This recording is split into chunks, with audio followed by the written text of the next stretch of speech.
Hello. Welcome to chem with J3।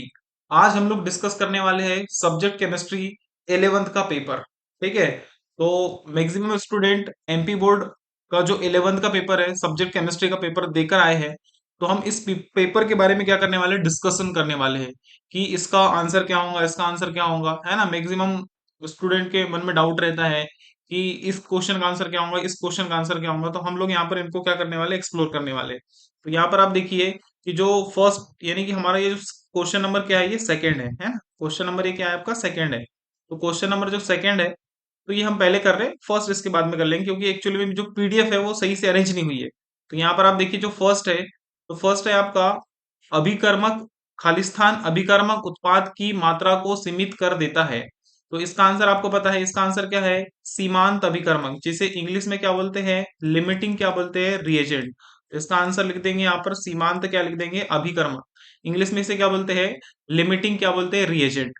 CH4 के अणु में कार्बन परमाणु पर संकरण होता है, तो ये तो सबको पता है क्या होता है, sp3 होता है।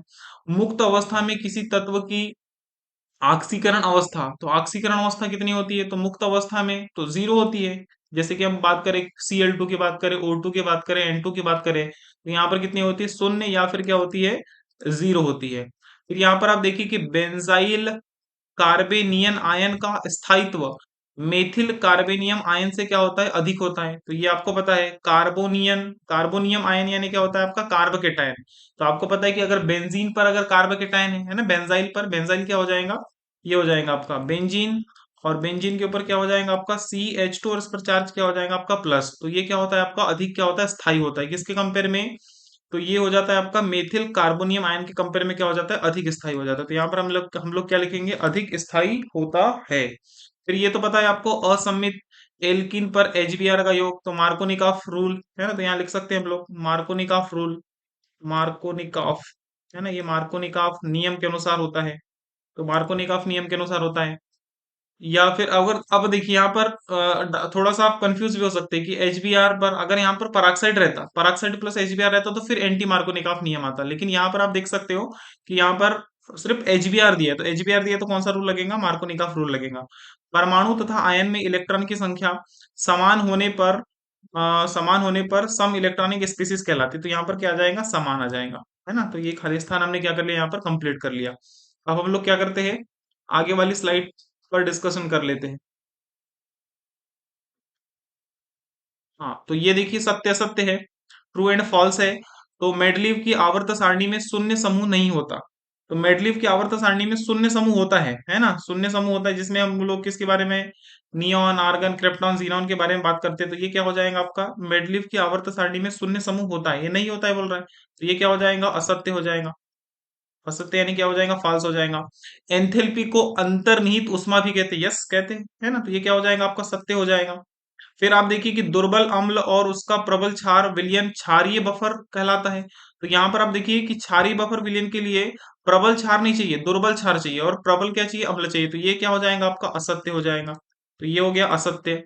फिर अगर आगे बात करें तो इलेक्ट्रॉन ग्रहण करने वाली अर्ध अभिक्रिया अपचयन अभिक्रिया कहलाती है, यस। इलेक्ट्रॉन जहां पर भी ग्रहण होता है उसे हम लोग क्या बोलते हैं, अपचयन अभिक्रिया। तो ये क्या हो जाएगा आपका, सत्य हो जाएगा। फिर आप देखिए कि कार्बनिक यौगिकों में तत्व के परीक्षण के लिए सोडा निष्कर्ष, अबे सोडा नहीं लिखना चाहिए था, इसे क्या लिखना चाहिए था, सोडियम एक्सट्रैक्ट लिखना चाहिए था। तो ये थोड़े मिस प्रिंटिंग है। बाकी अगर सोडियम निष्कर्ष लिखा है तो ये तो सत्य होना चाहिए, अगर सोडा निष्कर्ष ही अगर वो कंसीडर करेगा तो फिर असत्य हो जाएगा। तो ये थोड़ा सा डाउट है, यहाँ पर आप इंग्लिश में भी देख सकते हैं, इंग्लिश में कहाँ पर लिखा है, क्वेश्चन नंबर फिफ्थ। हाँ चलो मैं इसको थोड़ा सा नीचे लेके आता हूँ। क्वेश्चन नंबर फिफ्थ आप देखिए, देखिए सोडा एक्सट्रैक्ट दिया है, तो एक्चुअली में वो सोडियम एक्सट्रैक्ट होना चाहिए था। तो sodium extract is prepared for testing element in organic compounds. तो इसके हिसाब से अगर सोडियम निष्कर्ष है, मानता है वो, तो फिर सत्य होगा। फिर ये तो सही है, एरोमेटिक हाइड्रोकार्बन क्या कहलाते हैं, तो एरीन कहलाते हैं, यस। तो ये भी क्या हो जाएगा आपका, सत्य हो जाएगा। अब आगे बात करते हैं। तो ये आप देख सकते हैं ऑब्जेक्टिव, तो ये तो बहुत ही बेसिक है। 1 मोल हाइड्रोजन परमाणु में हाइड्रोजन परमाणुओं की संख्या तो कितनी होती है, तो ये ऑप्शन नंबर सी, कितना हो जाएगा, 6.022 इंटू 10 पर 23 के पावर परमाणु। उत्कृष्ट गैस का सामान्य इलेक्ट्रॉनिक विन्यास, तो ये पता है आपको, NH2 क्या होता है आपका, NP6 होता है। तो ये लिख सकते हैं आप यहाँ पर, NH2 क्या होता है, NP6 होता है, क्योंकि इसका ऑक्टेंट क्या रहता है यहाँ पर, कंप्लीट रहता है, अष्टक क्या रहता है, कंप्लीट रहता है। संयोजकता कोष इलेक्ट्रॉन युग्म प्रतिकर्षण सिद्धांत के प्रतिपादक, तो ये है सिज्विक, और कौन थे, पावेल थे, सिज्विक और पावेल। फिर question number 4, question number 5 and question number 6। तो एक आदर्श केस के लिए समतापी प्रसार में delta E is equal to क्या होता है, 0 होता है। एल्किन का सामान्य सूत्र सबको पता है, CnH2n होता है। कक्षक के त्रिविमीय आकार को प्रदर्शित करने वाली क्वांटम संख्या, तो इसे बोलते हैं हम लोग एजीमुथल क्वांटम नंबर, या द्विगंसी क्या बोलते हैं इसे, क्वांटम संख्या बोलते हैं। ठीक है। तो ये हमने क्या कर दिया, इनको टिक कर लिया। फिर हम लोग क्या करते हैं, मैच द कॉलम। तो मैच द कॉलम पर हम लोग क्या करेंगे, यहाँ पर डिस्कशन कर लेते हैं। तो आप देखिए कि उत्पादी का मात्रात्मक अध्ययन, तो ये करते हैं हम लोग स्टोइकियोमेट्री से, तो इसका आंसर ये आ जाएगा। अनिश्चितता का सिद्धांत, तो ये पता है आपको, हाइजेनबर्ग का अनिश्चितता का सिद्धांत पढ़े थे। अमोनिया, तो अमोनिया का शेप कैसा होता है, या हाँ, अमोनिया का शेप कैसा होता है, ट्राइगोनल पिरामिडल, जिसे हम लोग क्या बोलते हैं, त्रिकोणीय क्या बोलते हैं, पिरामिडीय। मुक्त ऊर्जा, तो मुक्त ऊर्जा का जाएगा आपका गिब्स हेल्म होल्ड्स एनर्जी। और पेपर क्रोमेटोग्राफी, तो पेपर क्रोमेटोग्राफी में क्या आ जाएगा आपका, दो तरह की क्रोमेटोग्राफी होती है, एक अधिशोषण क्रोमेटोग्राफी और एक क्या होती है, वितरण क्रोमेटोग्राफी। तो ये किस पर बेस्ड होता है, वितरण नियम पर क्या होता है, बेस्ड होता है। ठीक है। अब हम लोग इसके बाद में क्या करने वाले हैं, एक वाक्य, है ना, एक वाक्य पर, या एक शब्द या एक वाक्य में उत्तर दीजिए। तो देखिए, हाइड्रोजन परमाणु की स्पेक्ट्रम की प्रथम श्रृंखला, तो आपको पता है लाइमन से स्टार्ट होती है, लाइमन, बामर, पाश्चन, ब्रैकेट, फुंड और हेम्फ्री, है ना, उसके बाद ही पढ़ाऊंगा आपने, हेम्फ्री सीरीज भी होती है। तो हाइड्रोजन परमाणु स्पेक्ट्रम की प्रथम श्रृंखला का नाम क्या होता है आपका, लाइमन सीरीज होता है। तो ये हमने लिख दिया, लाइमन श्रेणी या लाइमन सीरीज। आवर्त सारणी में वर्ग, सॉरी, आवर्त सारणी में वर्ग में ऊपर से नीचे जाने पर कौन सा गुण बढ़ता है, तो आपको पता होना चाहिए कौन सा गुण बढ़ता है, धात्विक गुण बढ़ता है। कौन सा गुण बढ़ता है, धात्विक गुण बढ़ता है। ठीक है। बहुत सारी चीज बढ़ती है, लेकिन गुण पूछा है, जैसे कि आप ऊपर से नीचे जाने पर देखेंगे तो साइज भी बढ़ जाता है, लेकिन गुण पूछा था, तो यहाँ पर मेरे हिसाब से धात्विक गुण होना चाहिए। अम्ल इलेक्ट्रॉन ग्राही युग्म ग्राही होते हैं, यानी कि अम्ल क्या होते हैं, एसिड क्या होते हैं, लोन पेयर क्या होते हैं, एक्सेप्टर होते हैं, है ना, लोन पेयर क्या होते हैं, ये एक्सेप्टर होते हैं।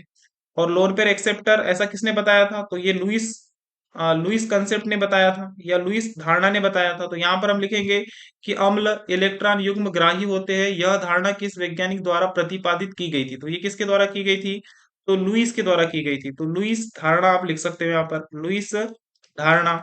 एंट्रोपी को परिभाषित कीजिए, तो एंट्रोपी क्या होती है, अनियमितता की क्या होती है, माप होती है। रैंडमनेस की क्या होती है, माप होती है ना, अनियमितता या रैंडमनेस। जैसे आपको बताऊंगा, ठोस की एंट्रोपी कम होती है, फिर उससे ज्यादा किसकी होती है, लिक्विड की, और उससे ज्यादा किसकी होती है, गैस की, क्योंकि गैस के पार्टिकल लगातार इधर उधर रैंडमली क्या करते रहते हैं, मोशन करते रहते हैं। तो मोशन करते रहते हैं, तो उसकी एंट्रोपी क्या रहती है, आपकी ज्यादा रहती है। तो इसका आंसर क्या हो जाएगा, अनियमित, अनियमितता, या जिसे हम लोग क्या बोलते हैं, चाहिए, मैंने गलत लिख दिया, इसको इरेज कर देते हैं, अनियमितता, है ना, या रैंडमनेस बोल सकते हैं इसको, रैंडमनेस।